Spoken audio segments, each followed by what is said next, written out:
Hey everybody, and welcome back to Live Between Paychecks Kitchen. I'm Oz, Jack and Later, still in Lake Jackson, and this one, it's like I think I keep seeing online, so I want to try it. I'm pretty sure it's going to be basically easy. I've done sushi stuff, but it's very hard to do for our under $10. Remember, everything we do is trying to be under $10, right? So we're going to try this, see if it works. You got to be careful where you kind of get some of your stuff for this, but it's going to be great. Before we get into it, be sure to like, share, subscribe, do all the YouTube things, all the things down the doobly doo. Also, there should still be a link down there for our merch, man. We got like the pot holders and the apron. I washed mine and the string came out, so got to hunt that down. But we got all that down in the doobly doo, and let's just get into it, man. Let's make some food. All right, it's only got like two things, so it's going to be very basic. Everything else is just dressing. So first things first, your more important stuff is your rice. Sticky rice. I usually get it from the Asian food market, but I got this at like an HEB. Fish, get it as fresh as possible. Don't pay attention to the grade here. I got it a day after, so it should be fine. But try to get sushi grade. Same with the tuna steaks. Just make sure they're not frozen. We'll handle the tuna stuff next time.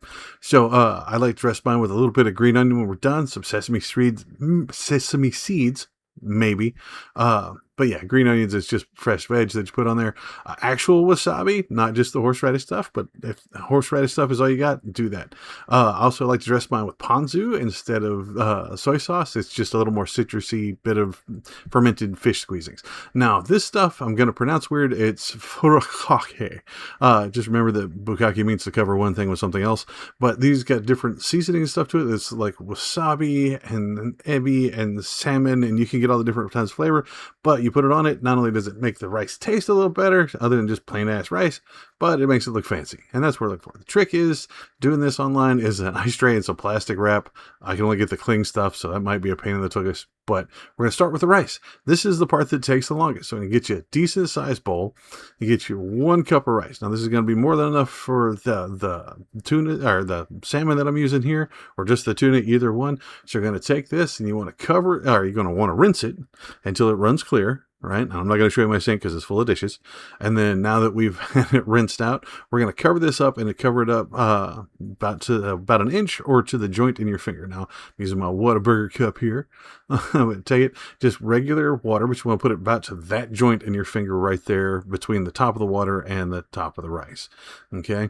And they're going to let that soak. I'm going to let it soak for about 30, 40 minutes. Longer is better. I'm going to probably do about 40. So here we have it. You can see where it's still kind of clear, and I've been doing this one for about 40 minutes. So we're going to go run that water off, and we'll get our water boiling. So get you a pot. I was just using this in the other thing that I'm filming at the same time. You want to put it about 6.5. So there's going to be a little oil still left in it because I didn't rinse it properly, but that's fine. Don't judge me by my water or my pot cleaning skills. So we've rinsed the water. We got 2 cups of water to our 1 cup of rice. Go ahead and put our rice in there. Use a rubber spatula to get it all off of the bowl.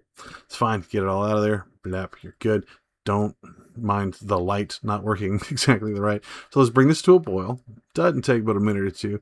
Get it to a nice boil. You're going to kill the heat. Bloop, and you want to cover it. I don't have a pot cover, so I'm going to use what poor people have been using forever, a plate that's big enough. I inherited this one from my mom. Shout out to my mom. Get it covered. Remove it from heat, and we're just going to let it sit. Right, while we're letting it sit, like 30 more minutes, we're going to try to take this plastic wrap and cover this. Now, this took me a lot longer than I expected. So I left it in here. I did speed it up to just show you how difficult this is. It's a pain in the butt. All right. So if you just wrap it straight on here, it doesn't stretch because I got the cling stuff. So I'm pretty sure if you just got regular plastic wrap, it'll stretch a little better. But this stuff sticks to the edges. So it's going to end up taking me 3 pieces because you want to put it on there and then poke you down into the holes to get the deeper sushi rice, right? You do that. It takes away from the edge because I was horrible at math. So you just kind of 3 stooges it in there. I ended up taking another piece at each end and kind of tucking it in there. Again, the cling wrap made this a pain in the butt, but ended up getting it done. And we got plastic over all of this. You could probably do it without it. Maybe you just put a little oil on it and it would be fine. But the rice shouldn't be that damn sticky. But the plastic seems to help. So we're just going to spoon out that rice. Now it's been sitting for 30 minutes. And it's nice and ricey, right? And we're going to pack that in there. Just kind of mash it. You can make one big layer at the top. That's absolutely fine. I used that thing there. Tried to pack it in as good as I could. And then, blap. Just flip it right over on whatever you're doing. And be gentle with it when you pick it up. And it worked. Well, except for the very last one. The very last one stayed. But holy crap, it worked. Take a spoon or a knife and just kind of split in between them. It helps it separate, and it works fine. I still prefer using your hands, but this is just something I saw online and just had to try. So get you a knife and a spoon, clean it up, pack it down. Now I got them separated on my little plates here. And bonus points if you know what those little plates are. But I got the furikake here. This is the salmon stuff, just a little bit to make it look fancy, right? And then I'm gonna wasabi some of these. Might look horrible. It tastes spicy, and the meds they got me on make my mouth super sensitive. So that's completely optional.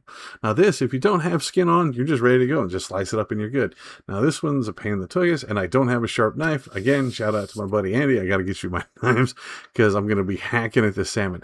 Now, if you get the blade in between the skin and the meat, it generally separates very easily. Okay, so just reach in there and it kind of pulls apart. I'm sorry, my hand is in the way. This new camera setup is killing me, but it's just got to come off of the skin. You can leave the skin on if you're into the skin thing. That's on you, but I'm just not a fan of it. But just that blade in there, that's fine. Separate it from the skin. And then you can dress it as you go so you don't just wadding up meat, whatever. The less I handle it, the more it retains its flavor and its shape to me.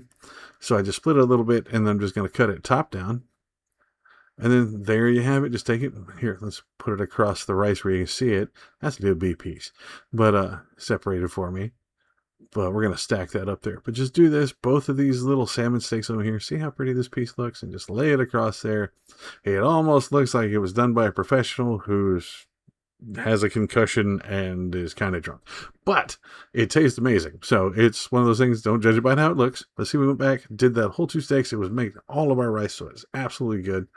I did use a piece of the tuna stuff, but I'll show you how to do that at a different time. So get your green onions if you're wanting to do these. Kitchen shears, that's just scissors you keep in the kitchen. Not the good cloth cutters, man, like good cloth scissors. But take it, cut these down here. Don't want gigantic pieces. And you don't have to wet it or anything like that. We just cut this down, get your little plate, and then we're going to sprinkle that on top, make it look a little fancy, because the first bite is with the eye. Thank you, Crichton. And you take this and just put it right on top. And you are set. This turns out really well.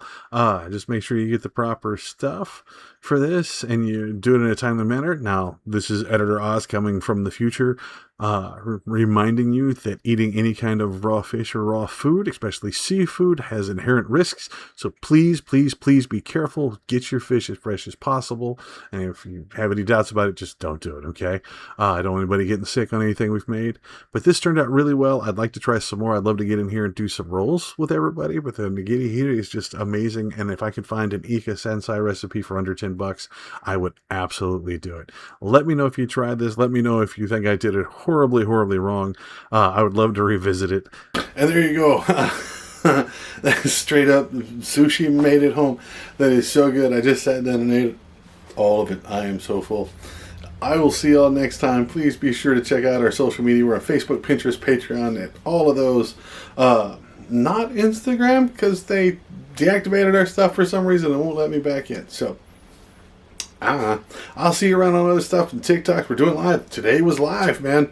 Could have watched me do all this kind of stuff live instead of just watching the recording. I will see y'all next time. Y'all please be safe.